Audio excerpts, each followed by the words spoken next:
And hello guys, and welcome back to my YouTube channel mga kapatid.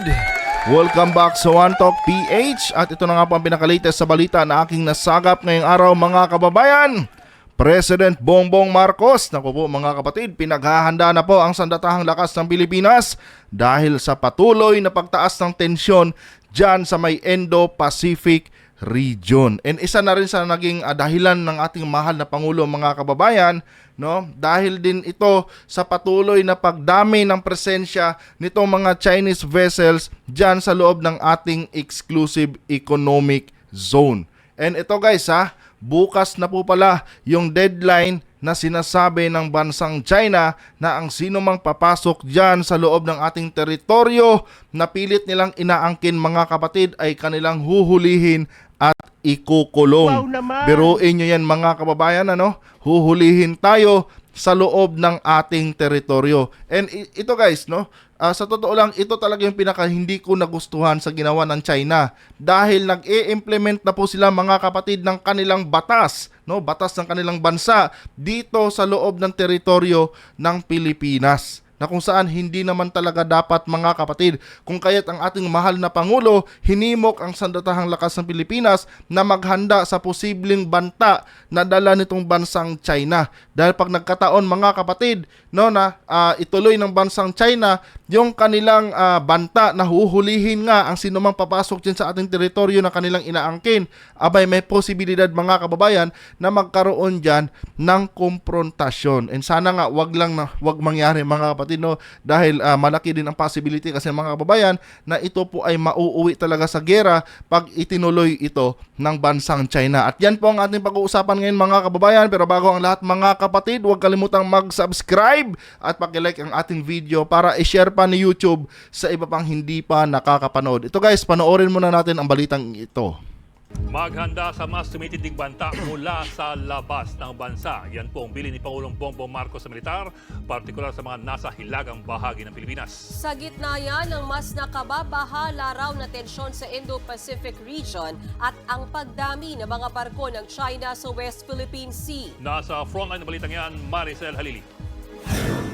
Sa kanyang pagbisita sa 5th Infantry Division ng Philippine Army kahapon, nagbabala si Pangulong Bongbong Marcos tungkol sa mga banta sa labas ng Pilipinas. Sa gitna ng tensyon sa Indo-Pacific region, di raw maikakailang may banta sa atin ng China, lalo't malapit lang tayo sa Taiwan.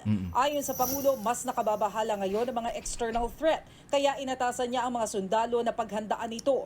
Paglilinaw ni PBBM, hindi tayo nananakop ng teritoryo, pero hindi raw tayo pwedeng basta na lang pumayag na kunin ng iba kung ano ang sa atin.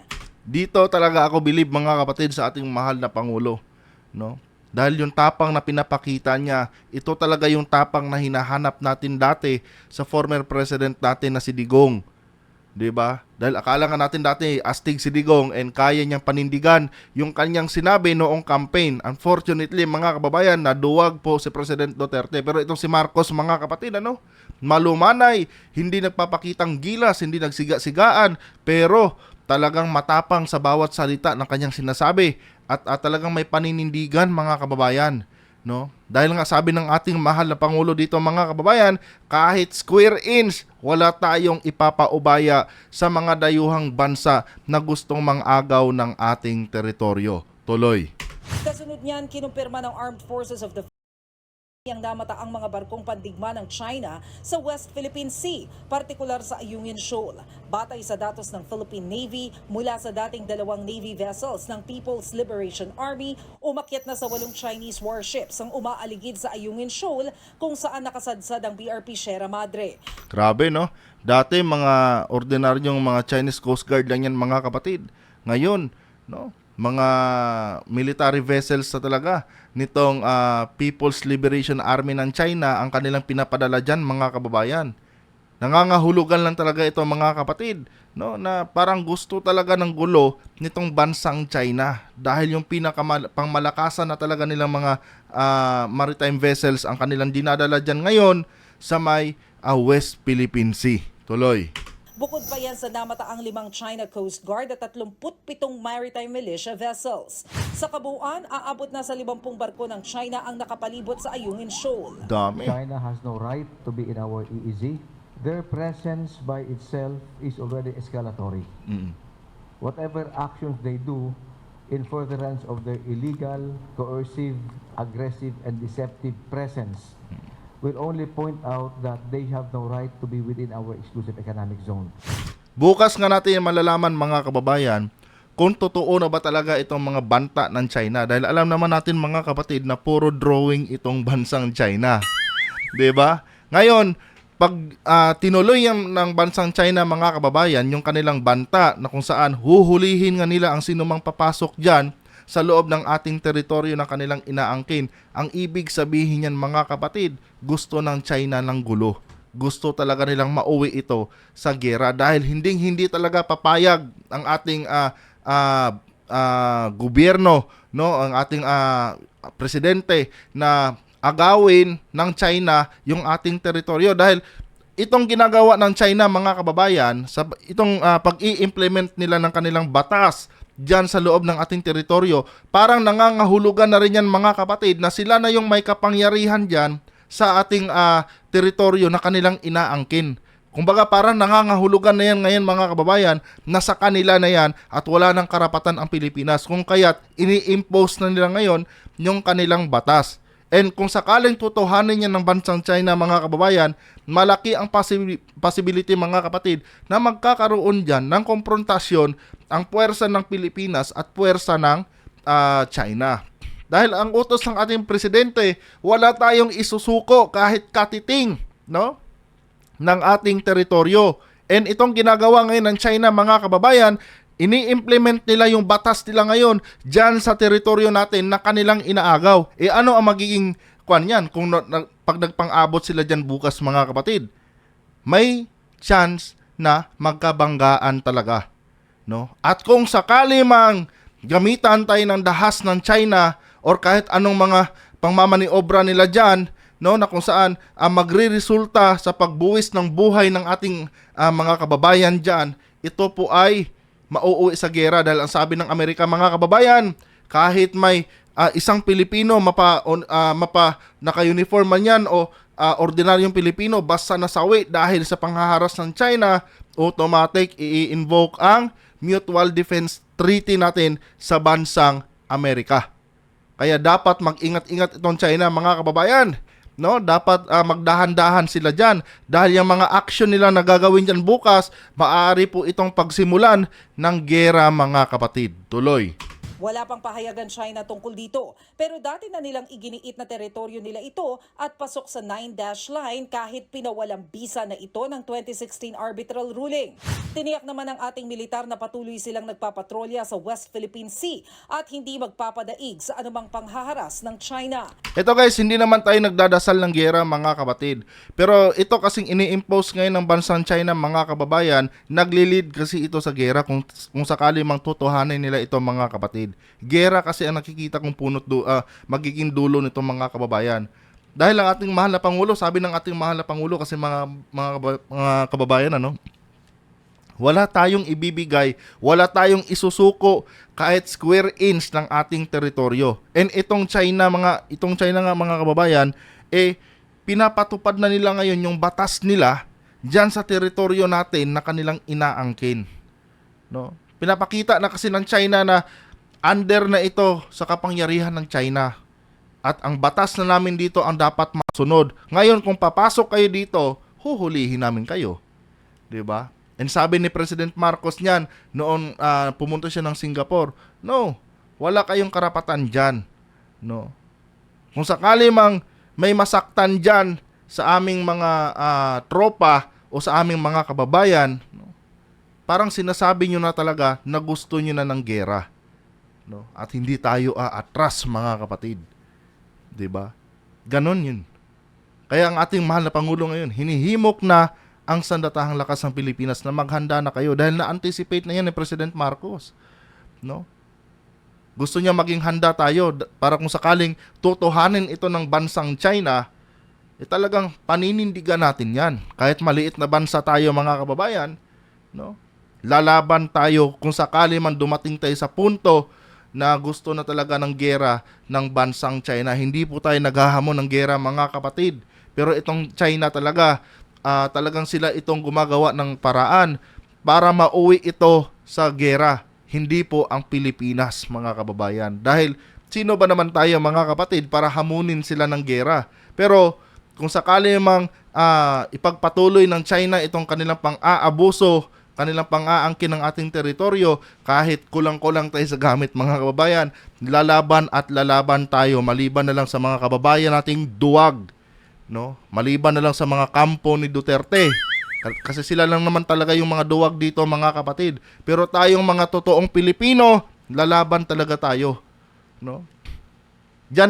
Isa yan sa mga hinangaan ng mga dilawan, mga kapatid, itong totoong oposisyon. Kasi ang totoong oposisyon nga, mga kababayan, is itong mga dilawan, no? Pero maging mga dilawan ngayon, mga kapatid, nagugustuhan itong action ni President Marcos dahil pinapakita kasi ni President Marcos ngayon, mga kababayan, na ang Pilipinas ay hindi tumitiklop, no, sa kahit sinong higanting bansa, at handa tayong lumaban, handa nating ipaglaban ang ating mga teritoryo na pinipilit angkinin ng mga dayuhang bansa, no? Samantalang sa panahon ni Duterte, mga kapatid, no, wala, halos ipamigay na ni Digong ang ating mga teritoryo, di ba?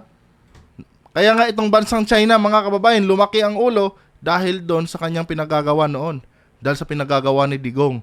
Samantalang itong ating mahal na Pangulo ngayon, mga kababayan, ang naging basis ng ating mahal na Pangulo is yung pagkapanalo natin noong 2016, na kung saan hindi inimplement or hindi pinaglaban ni President Duterte. Sa halip, kinaibigan ang China at hinayaang manalasa ang China sa teritoryo ng Pilipinas. Biruin mo, yung mga mangingisda na nila yung naging hari dyan sa ating teritoryo. Samantalang yung ating mga mangingisda dito, mga kapatid, naghihirap, hirap na hirap sila makakuha ng isda dahil sinisipa sila nitong mga malalaking barko ng China.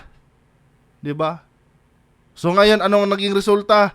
Umabot na tayo ngayon, mga kababayan, no, sa nakakatakot na tensyon na pinaggagawa ng China sa atin.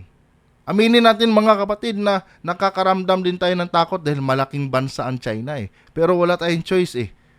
'Di ba? At kahit kailan hindi pa nangyari, mga kababayan, na sumuko ang mga Pilipino sa mga dayuhan. Inabot man ng daan-daang taon, mga kapatid, pero ang naging dulo, no, ng pakikipaglaban ng ating mga ninuno noon ay ang ating kalayaan. Kaya nga may siniselebrate tayong Independence Day eh. Dahil kahit inabot tayo ng ilang dekada, no, hindi talaga natin sinuko ng tuluyan sa mga banyaga yung ating yung ating soberanya. Tapos ngayon, no, titiklop tayo sa bansang China. Hindi pwede 'yon, mga kapatid, no? Kaya ang ating mahal na Pangulo, naninindigan, hindi man siya kasing yabang ni Digong, no? Hindi man siya kasing hambog ni Digong, mga kapatid, pero naging totoo ang ating mahal na Pangulo sa kanyang mga binibitawang salita, particular dyan, mga kababayan, no, sa ating teritoryo ngayon na inaagaw ng bansang China.